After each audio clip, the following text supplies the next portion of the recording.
And I'm gonna tell you right now, me and Dub C ain't never been to a Diddy party, motherfucker. Nah. That's why I don't be going to them puffy parties. They can hug you from the front and the back at the same time. Diddy's been in jail for 5 weeks now, and it seems like more and more rappers and celebrities are getting caught up in the drama surrounding his case, especially when it comes to those infamous freak-off parties. Big names like Jay-Z, Leonardo DiCaprio, and even Steve Harvey have been mentioned. But there are still a few rappers who keep their distance from Diddy and don't seem to be fazed by him at all. 50 Cent. One rapper who has never backed down from Diddy is 50 Cent, who has been openly mocking and taking jabs at him for years. The two have a long history of tension, with 50 Cent frequently poking fun at Diddy's image and behavior.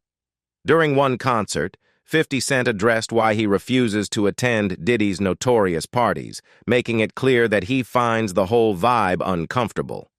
He humorously explained, "That's why I don't be going to the puffy parties. You from the front and the back at the same time. What you talking about? I mean, look, if you into that, you into that. I'm fine with it. Get you off. I'm just saying this right here is just uncomfortable. I think I belong in the girls' area." His comments played into long-standing jokes about Diddy's overly affectionate behavior at parties. The tension between them didn't stop there. In 2018, 50 Cent publicly called Diddy gay after a peculiar encounter where Diddy offered to take him shopping. Recounting the moment, 50 Cent said, I don't call. I said, let me read it. Sorry, I can no longer help you guys. Soon you will all be happy. You are all now left under the leadership of Puffy Daddy. Report to the nearest rainbow dinner." This came shortly after Diddy's appearance on the podcast Drink Champs, where 50 Cent once again took a shot at him, noting, "Every day is a birthday on Drink Champs, god damn it. We ain't F with that." Adding more to the ongoing feud, 50 Cent also shared an awkward moment from Chris Lighty's wedding, where Diddy allegedly told him, "I'll take you shopping." Feeling uncomfortable, 50 Cent recalled his reaction, saying, "I looked at him like, what did you say? Let me move, man, before I do something. You going to make me mess up the wedding?" This playful yet pointed commentary is just one example of how 50 Cent has never been shy about calling out Diddy. Initially, 50 Cent and Diddy had a fairly normal relationship, with no visible tension between them. In fact, there was even a possibility that 50 Cent could have signed with Diddy's label, Bad Boy Records, early in his career. However, things took a sharp turn in 2010 when Diddy became Rick Ross's manager. At the time, 50 Cent had a long-standing feud with Rick Ross, and this new professional alliance between Diddy and Ross seemed to ignite the animosity between 50 and Diddy. From that point on, 50 Cent began to take frequent shots at Diddy, often accusing him of exploiting the legacy of the notorious B.I.G. for his own gain. 50 famously remarked, "Enough is enough." Biggie's name should never have become Diddy's black card. When was the last time Diddy was really bigging up his brother, not bigging up his bank? He criticized Diddy for continually referencing Biggie as a way to boost his brand rather than honoring Biggie's legacy out of genuine respect. Diddy, clearly aware of the tension, responded during the BET Awards post-show in 2010. Without directly naming 50 Cent, Diddy fired back at his critics, saying, "Check this out. I love my people. Stop the hate, man. Congratulate. Hate is for B, and you're ashy and your breath stinks. And you know who I'm talking to. You hating crap." It was an unmistakable dig aimed at 50 Cent. By 2012, their feud escalated into a serious confrontation. Machine Gun Kelly, who witnessed a heated incident between the two, shared what happened. He recalled seeing 50 Cent approach Diddy's trailer with Diddy inside and sarcastically question, "What kind of money Puff say he's getting again?" Though the comment began as a snide remark, things quickly escalated. According to MGK, the situation took a more intense turn when a separate altercation involving rapper gunplay broke out, adding to the drama surrounding the ongoing feud. In 2014, 50 Cent fueled his ongoing rivalry with Diddy by posting a controversial photo montage on Instagram. The images featured Steve Stout with his arm around Diddy in one picture, and Diddy face-to-face with Rick Ross in another. With his usual sarcastic tone, 50 Cent captioned the post, "I ain't saying nothing, but something ain't right. LMAO," hinting at something suspicious about Diddy's relationship with the two men.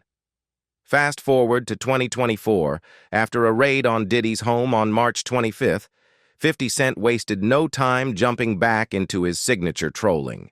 He began by making a jab at Diddy's legal troubles, saying, "Now it's not Diddy do it, it's Diddy done. They don't come like that unless they got a case." His comment alluded to the severity of the raid, suggesting that authorities wouldn't have shown up unless they had solid evidence against Diddy. Shortly after, a video emerged online showing Diddy riding a bicycle around Miami. 50 Cent seized the opportunity to mock him again, posting, "Smile, smile, damn, last seen on a bike." Diddy popped as he continued to troll Diddy during his legal ordeal. Adding fuel to the fire, 50 Cent dug up an old clip from a 1998 appearance Diddy made with Mike Tyson on the Keenan Ivory Weigh-In show. In the clip, Tyson held Diddy's hand to show off some jewelry while the two talked about the iconic 1997 hit, "It's All About the Benjamins." 50 Cent reposted the video, but this time he claimed Tyson looked uncomfortable with Diddy's hand placement, writing, "Haha, look at Mike. Oh no, you're not going to touch my ass, buddy. LOL." When federal authorities arrested Diddy later that year, 50 Cent took the trolling to another level, mocking the bizarre items reportedly found in Diddy's home during the raid. He posted on social media, writing, "Here I am, keeping good company with the Drew Barrymore show, and I don't have 1,000 bottles of lube at the house. I told you, you can't trust these I caught Puffy. Don't kill Tupac, man." Eminem. 50 Cent has long fueled rumors that Diddy was behind Tupac Shakur's murder, a claim that gained more attention when his close friend Eminem referenced it in his diss track Kill Shot. In the song, Eminem rapped, "The day you put out a hit's the day Diddy admits he put the hit out that got Pac killed," sparking a wave of controversy. Joe Budden later recounted Diddy's reaction to the line.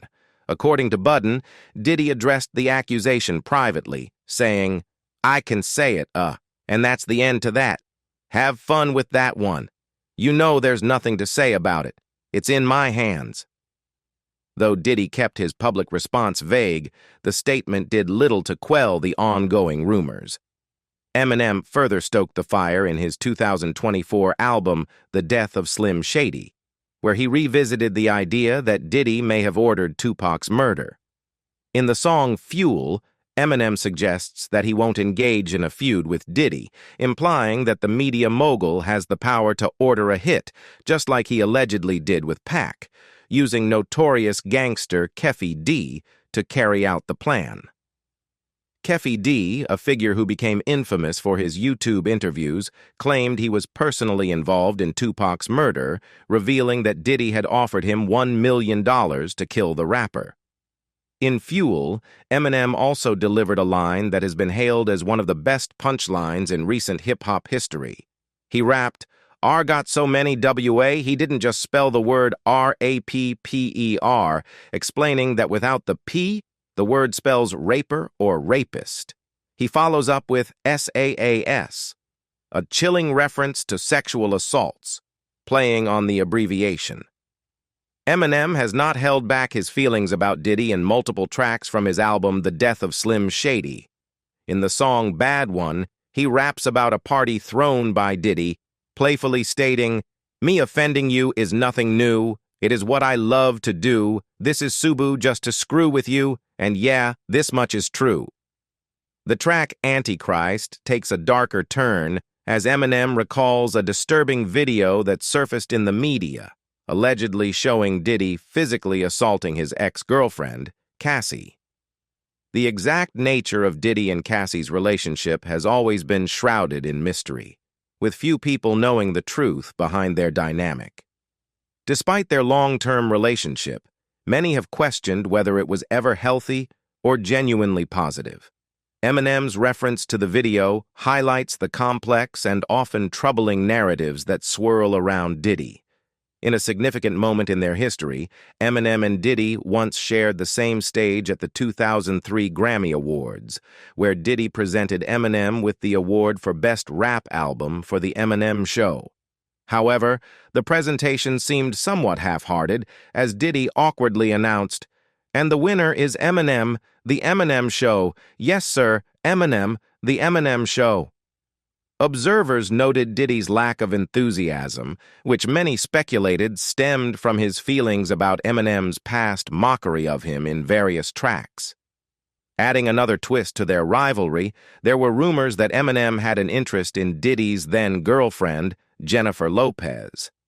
This potential romantic entanglement undoubtedly added fuel to the fire of Diddy's ire, creating an even more complex web of animosity between the two hip-hop giants. Suge Knight. And Eminem is not the only one who hates Diddy because of his relationship with J-Lo. After Diddy and Jennifer Lopez ended their high-profile relationship, it didn't take long for Suge Knight to gloat about the split, relishing in the opportunity to mock Diddy. He made a pointed remark saying, "P. Diddy, P. whatever, we need to leave Puffy alone. Anytime a guy goes on national TV expressing how much he loves this woman, how much he needs this woman, how much he misses this woman, and then just does everything he can for this woman, and she turns around and drops him for a dancer." For many, including those in prison at the time, Diddy's breakup with J-Lo became a source of amusement. The situation felt especially disrespectful and damaging to Diddy's public persona, making him appear foolish in the eyes of his peers and fans. Interestingly, Diddy and Suge Knight weren't always adversaries. They actually started off as friends. Suge reminisced about their early interactions, saying, "You know, I was just networking with the brother and he would come pick me up from the airport, show me a lot of love. I really thought we were cool. You know what I'm saying? Cool acquaintances. Just being respectful from people coming into other cities and stuff." At that time, Suge was already established with his Death Row Records, while Diddy was just beginning to make waves with Bad Boy Records. During their initial friendship, Diddy was in the midst of preparing for the release of Biggie's groundbreaking album, Ready to Die. In his quest for success, Puff sought Suge's opinion on his music, even asking for the instrumentals from the album. This request caught Suge off guard as he recounted in interviews. Suge Knight had a lot to say about his rivalry with Diddy, particularly regarding the influence of Death Row Records on the music industry. "All Death Row is all through that," he declared. A prime example of this was the intro to Biggie's iconic album, which featured a sample from Snoop Dogg's track, The Shiznit. This blatant borrowing didn't sit well with Suge, who felt it disrespected his label's legacy and artistry. Suge's frustrations extended beyond sampling. He was also irked by Puff's pervasive presence in every project involving his artists. "He didn't allow the artists to grow," Suge lamented, believing that Diddy's need for fame overshadowed his desire for their success. To Suge, Bad Boy Records seemed more focused on being in the spotlight than nurturing its talent, with Puff constantly inserting himself into the limelight alongside his protege. Meanwhile, tensions between Tupac and Diddy were rising. Although Tupac had once maintained a friendly relationship with Puff, things soured after Tupac accused Diddy of being involved in a robbery at Quad Recording Studios in New York. This betrayal pushed Tupac closer to Suge Knight. At the 1995 Source Awards, Suge took the opportunity to publicly challenge Diddy and Bad Boy. He boldly declared, "Any artist out there who wants to be an artist and stay a star and don't want to have to worry about the executive producer trying to be all in the videos, all on the record, dancing, come to Death Row."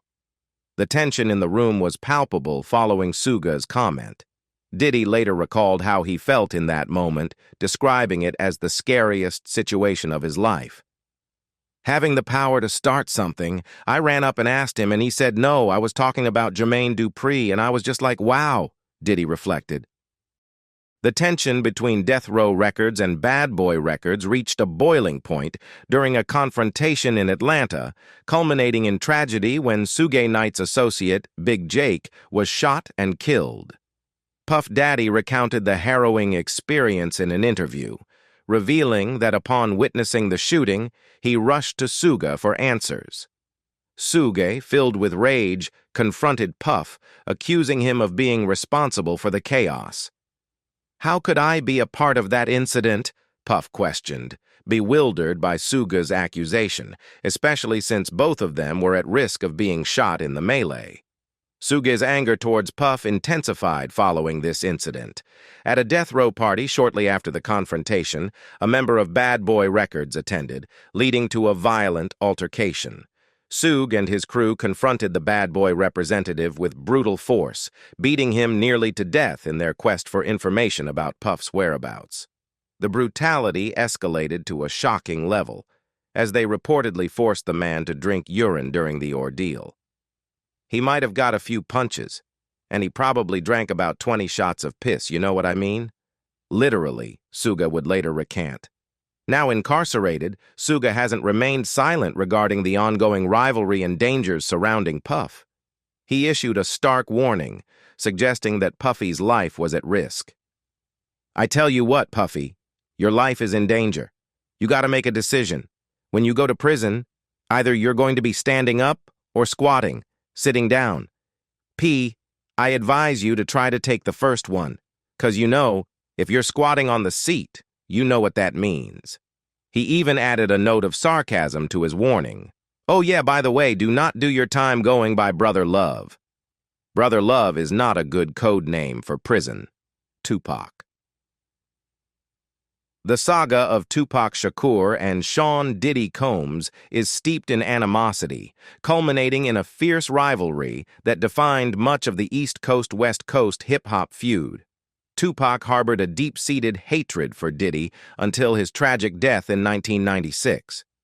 This animosity was evident in several of his tracks, most notably in the blistering diss "Hit 'Em Up," where Tupac unapologetically targeted Diddy and his associates, and later in his posthumous album, The Don Killuminati, The 7-Day Theory, particularly in the track Against All Odds.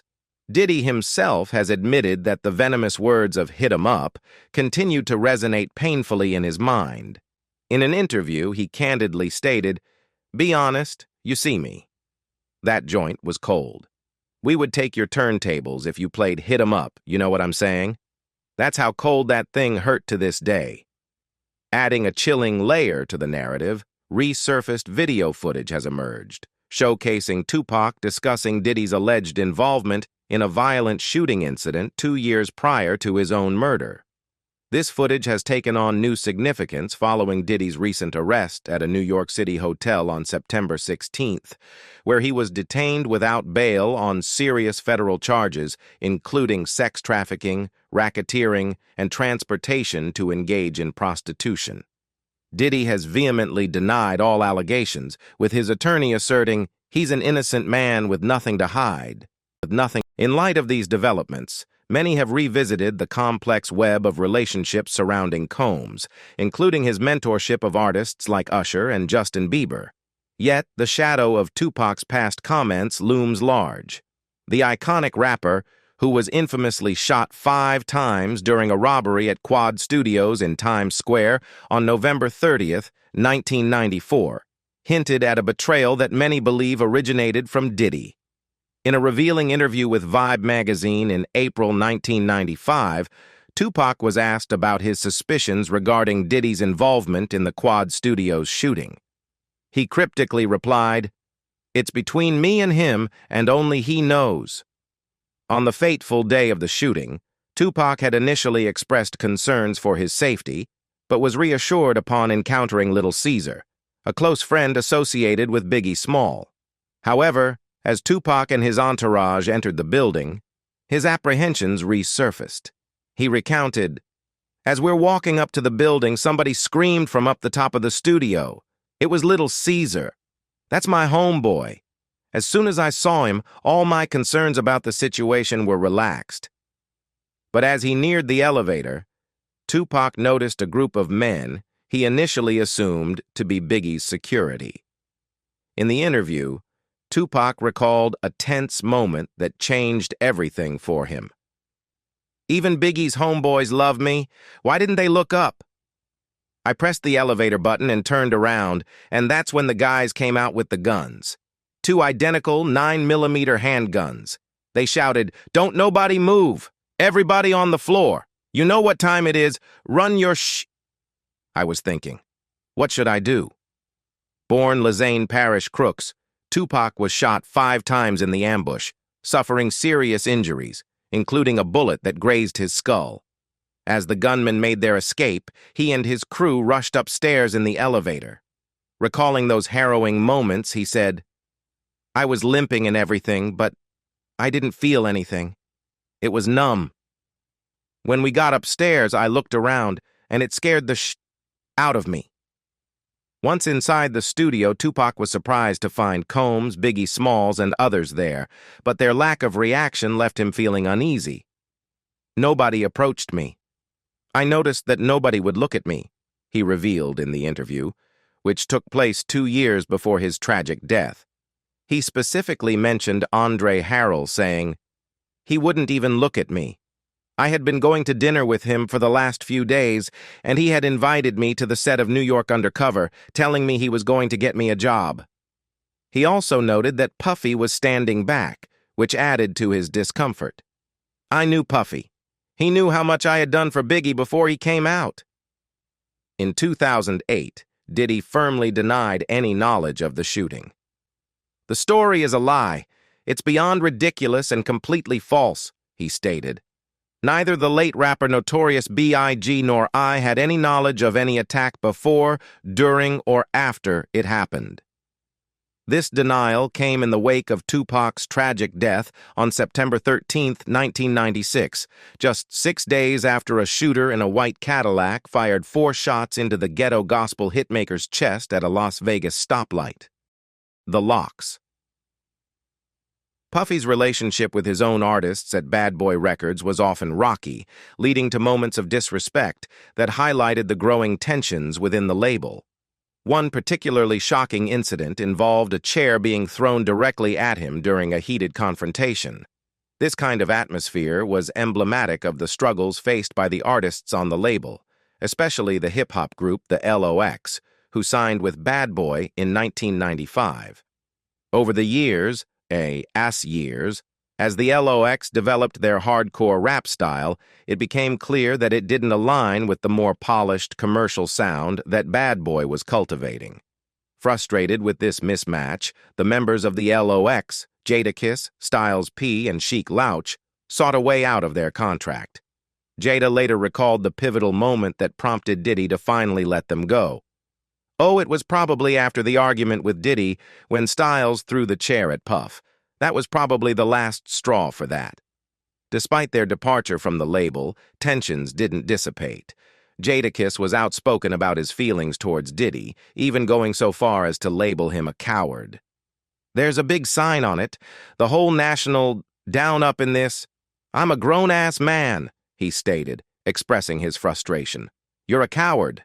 I don't take it. You're a thief. Don't say it. You're a thief." In a bid to resolve their issues, Jada recalled an exchange where he challenged Diddy directly. "Okay, office man, come to the office so we can straighten it out then. Yo, how we just 3 guys you don't even mess with. You had it called me, let us go." The conflict between the LOX and Diddy primarily centered around the group's desire for a fair share of the wealth generated by their success and, crucially, their publishing rights. The members of the LOX felt strongly that Diddy was profiting significantly from their work, claiming that he owned 50% of their publishing. In response to these accusations, Diddy appeared on Hot 97 with Angie Martinez, where he asserted that he actually owned only 20% and had earned $400,000 from the however. This statement was later challenged by a representative from the group, who presented legal documentation contradicting Diddy's claims. Despite these issues, the LOX and Diddy managed to reconcile at one point, performing together during the Bad Boy Family reunion tour. This moment seemed to hint at a potential mending of their relationship, but the underlying issues remained unresolved. Fast forward to 2023. The LOX were gearing up for an event titled LOX and Friends, 50th Anniversary of Hip Hop, but Diddy's absence from the lineup was notable. When asked about the possibility of Diddy joining them, one member of the LOX commented, "Playing with y'all, we got, not right now, not right now." When pressed about their communication with Diddy, the mood shifted to one of disappointment. "Not at all, man," one of the members admitted. "To my Diddy," Styles chimed in with a hint of sarcasm. "Who?" "Okay, never." "No, I didn't know who you meant." "Nah, I haven't spoken to him." There was a palpable sense of frustration as another member suggested that someone should reach out to Diddy. I heard 'cause I had heard 50 say that before, right? It's like, yo, somebody better reach out to him, man." "He definitely should," another member added earnestly. He definitely should go talk to somebody and, probably the people he hurt. This acknowledgement underscored the unresolved tension between the LOX and Diddy, indicating that while time had passed, the need for reconciliation and accountability was still very much alive. Drake found himself in the middle of a growing tension between Diddy and the rap scene in late 2014. Just a year prior, Diddy had developed a keen interest in Drake, particularly after hearing his track 0 to 100/The Catch-Up. This song, produced by Boy Wonder, was sent to both Diddy and Drake for consideration, but what transpired next would set off a chain of events that revealed the complicated dynamics of the hip-hop world. Diddy initially had intentions for Drake to ghostwrite on the track, believing that collaborating with the rising star would elevate his own work. However, Drake ultimately decided to keep the song for himself, a move that reportedly infuriated Diddy. The situation escalated when Diddy confronted Drake at Live nightclub in Miami in December 2014. Sources later reported that the confrontation turned physical, with Diddy allegedly slapping Drake across the face. In the aftermath, one of Drake's friends shared the shocking news. "I go to look at my phone, and it's my dude. He's like, 'Boy, you wouldn't just believe what happened.' I'm like, 'What?' He's like, 'Diddy just slapped Drake.'" This revelation quickly spread through the industry, with many shocked at the notion of Diddy, a seasoned mogul, losing his composure over the situation. As rumors swirled, Diddy took to the media to address the incident, adamantly denying that he had put his hands on Drake. "Like, what made you put hands on Drake?" he questioned, dismissing the incident as absurd. "I did not put hands on Drake, and I do not want any problems with Drake. Drake is right now. That's all I got. That's all I have to say. He's putting in his work. I didn't do nothing to Drake. Drake is my friend. That was a total rumor." While Drake never publicly addressed the altercation with Diddy, speculation surrounding their relationship simmered in the background. Some fans believe he subtly dissed Diddy in his track 4 p.m. in Calabasas, particularly with the line, "We already in it." In this song, Drake's delivery of the word "shea" seemed to mimic and mock Diddy's signature style, especially as it appears in the 1997 hit, "Can't Nobody Hold Me Down." This playful jab hinted at the tension without naming names. In a further nod to the situation, Drake shared screenshots from the 2015 film The Big Short, highlighting a scene featuring Ryan Gosling's character who quipped, "I never hung out with these idiots after work, ever. I have fashion friends." Fans quickly speculated that this was Drake's way of suggesting he distanced himself from Diddy's infamous parties in the early 2000s, which were rumored to devolve into wild, often violent, sexual encounters late into the night. This subtle commentary painted Drake as someone who preferred a more sophisticated social circle than what Diddy's parties might offer. Kanye West. Contrasting Drake's indirect approach, Kanye West was always forthright in his criticisms. When expressing frustration over his daughter's whereabouts, Kanye didn't hold back, taking a swing at Diddy and other figures in the industry. In a passionate rant, he said, "The Kardashians kidnapped my daughter in public, and I didn't have the address to my child. None of these, expletive, want to say something. Gave you the address, though. Travis gave me the address. But as far as Meek Mill, Puff Daddy, whoever, none of these expletive, all you fake hard expletive you." Kanye continued, emphasizing his disdain for the bravado often displayed by his peers. No, hold on. All you fake hard expletive more than you know what I'm saying. I get, 'cause you can't shoot nobody anyway, and the reason why you got talk is 'cause you did a deal with the feds. In 2022, tensions flared between Jay-Z and Diddy during an interview on The Breakfast Club, where Diddy expressed his disagreement with Kanye West's choice to wear a White Lives Matter t-shirt. However, he stopped short of outright condemning Kanye, which sparked controversy.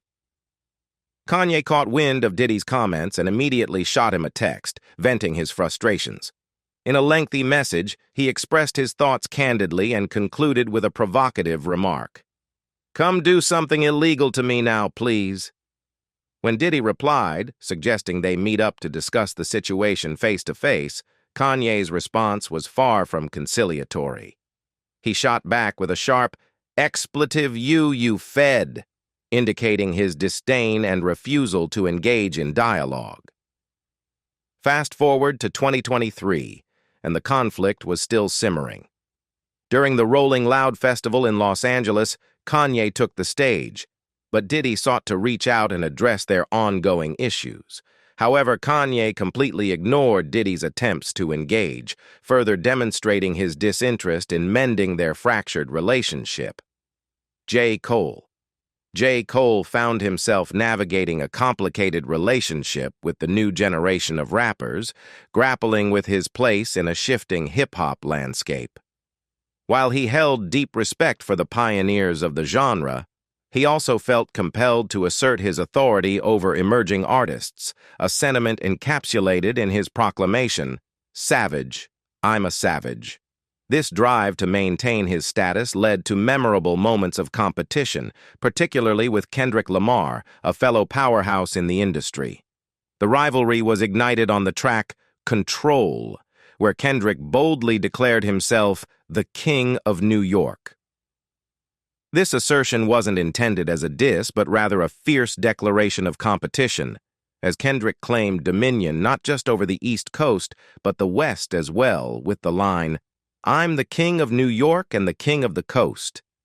His words sent shockwaves through the hip-hop community, prompting artists like J. Cole to reevaluate their positions. In a notable reaction, Sean "Diddy" Combs shared a playful yet pointed Instagram post featuring himself and Jay-Z laughing. The caption read, "And then Kendrick Lamar said, 'I'm the King of New York.' What do you think about that?" It was a moment that highlighted the gravity of Kendrick's statement, drawing parallels to the legacy of Biggie Smalls and implying that Kendrick was invoking a historical tension within the genre. Diddy's comment, "They did to you what they did to Biggie. Everybody else got to try harder, though." However, the competitive spirit didn't end with a meme. TDE President Punch later recounted an infamous altercation in 2013.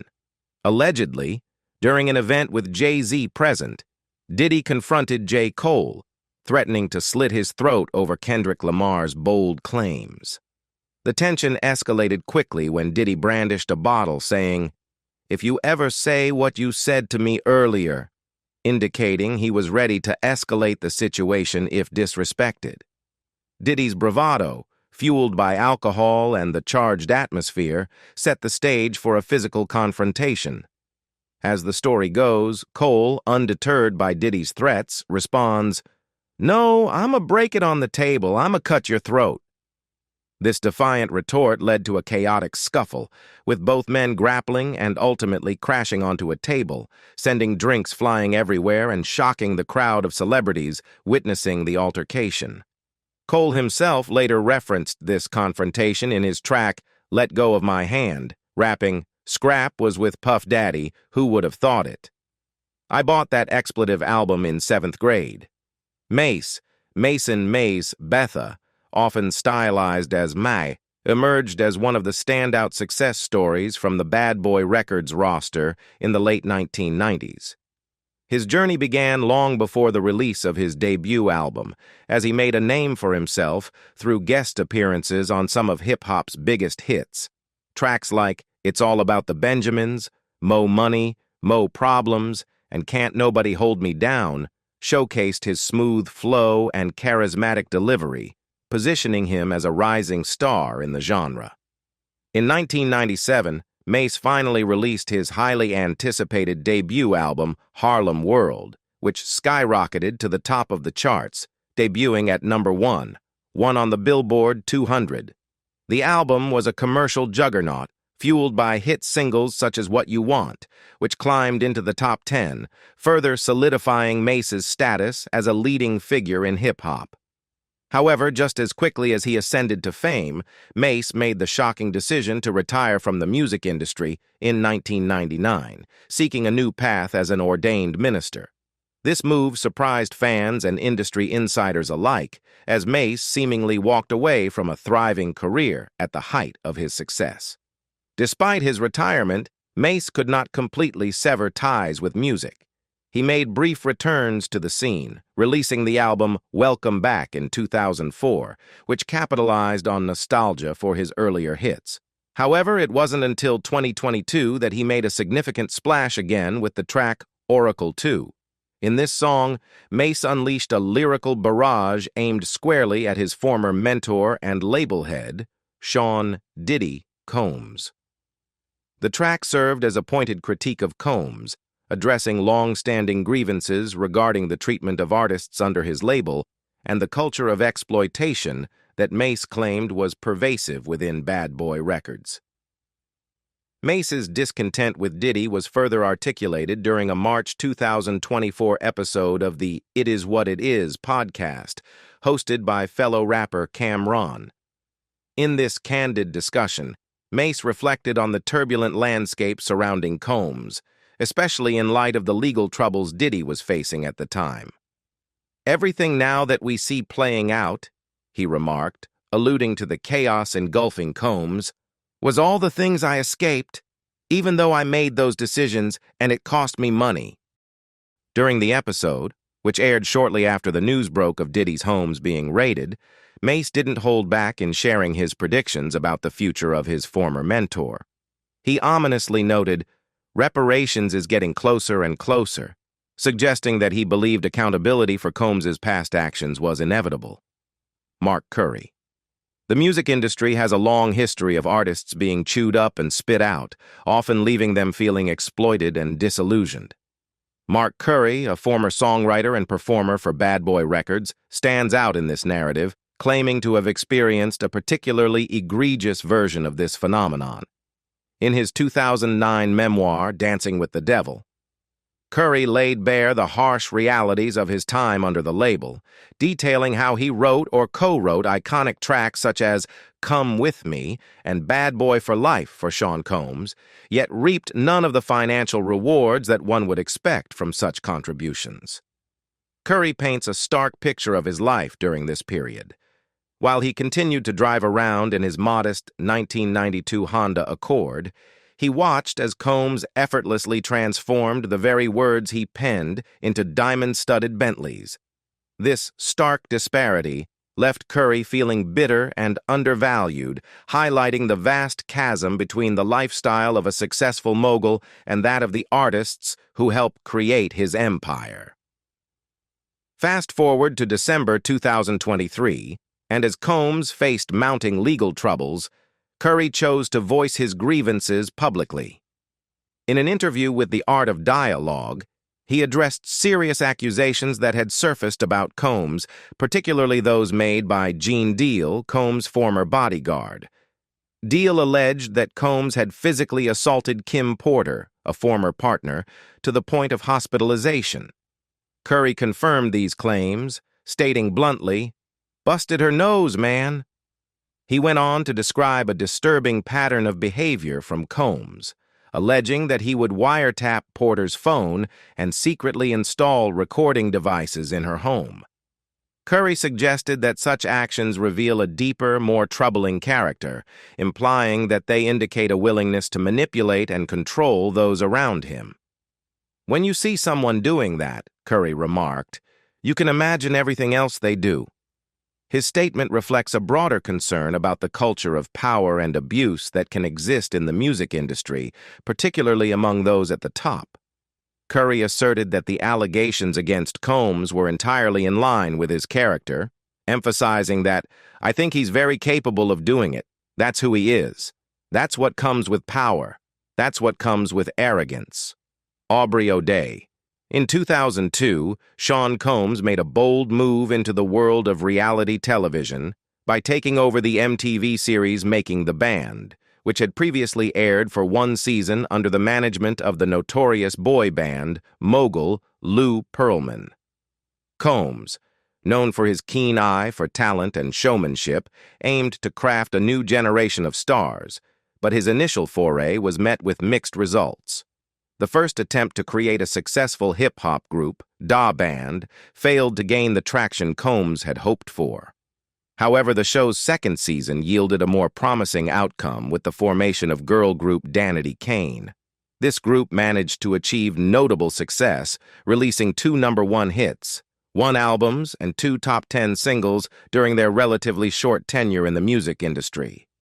Despite the success of Danity Kane, the relationship between the group's members and Combs was often fraught with tension and discontent. Aubrey O'Day, one of the standout members of the group, has been particularly vocal about her negative experiences working under Combs. In a candid interview with Variety in 2019, she shed light on the challenges and toxic environment they faced during their time on the show. O'Day described Combs as difficult in the extreme to work with, citing his nearly obsessive perfectionism as a significant source of stress for the group. "We were scared to death with what would happen with Combs each day," she recalled.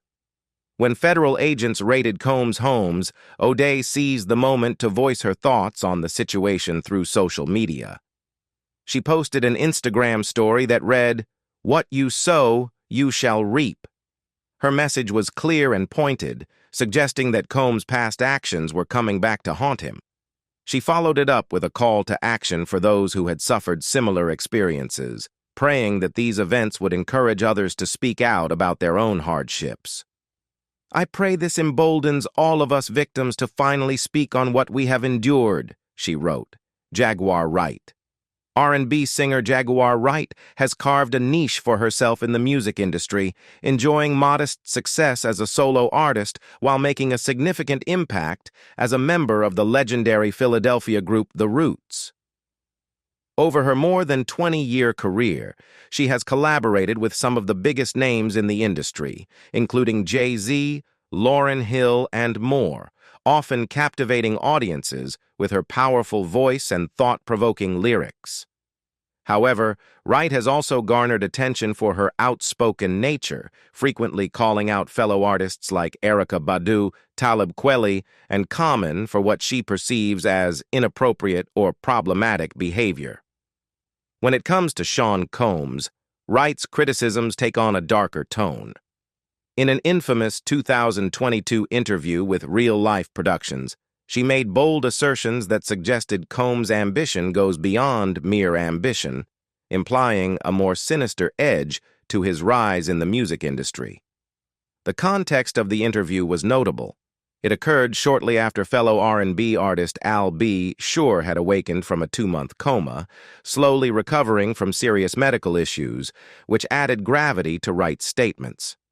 During the interview, Wright took a moment to reflect on the origins of Uptown Records, which was initially founded by 5 key individuals: Andre Harrell, his longtime assistant, and Combs' girlfriend, Kim Porter, the beloved MC Dwight Heavy D. Myers, Al B. Sure, and Combs himself.